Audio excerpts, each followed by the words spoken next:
श्री शिवाय नमस्तुभ्यं। हरे कृष्णा।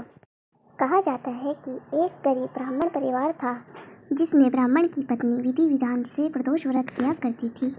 वह भगवान शिव की बड़ी श्रद्धा से पूजा किया करती थी। एक दिन उनका बेटा गांव से बाहर किसी अन्य स्थान पर यात्रा पर गया। कुछ दूर चलने पर उसे चोरों ने घेर लिया और उसका सारा सामान छीन लिया। चोरों ने उससे कहा, तुम्हारे घर का गुप्त धन कहाँ छुपा है, उसका पता हमें बताओ।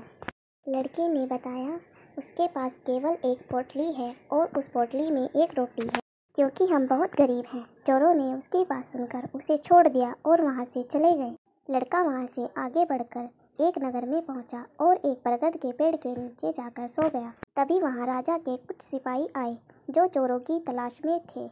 सिपाहियों ने उस लड़के को चोर समझकर गिरफ्तार कर लिया और जेल में डाल दिया।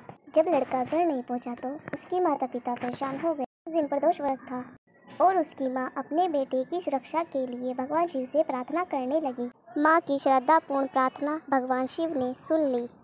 उस रात राजा के सपने में भगवान शिव प्रकट हुए और उसे बताया, जो लड़का जेल में बंद है वह निर्दोष, अगर उसे मुक्त नहीं किया गया तो राजा का सारा वैभव समाप्त हो जाएगा।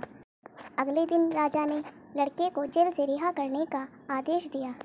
जब लड़का दरबार में लाया गया तो उसने पूरी घटना सुनाई।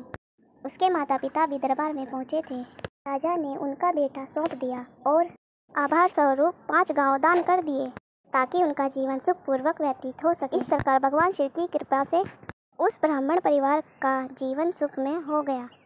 मैं प्रार्थना करती हूँ कि जिस प्रकार ब्राह्मण परिवार का जीवन सुखमय हुआ है, भगवान शिव आपका परिवार भी सदा सुखमय रखे।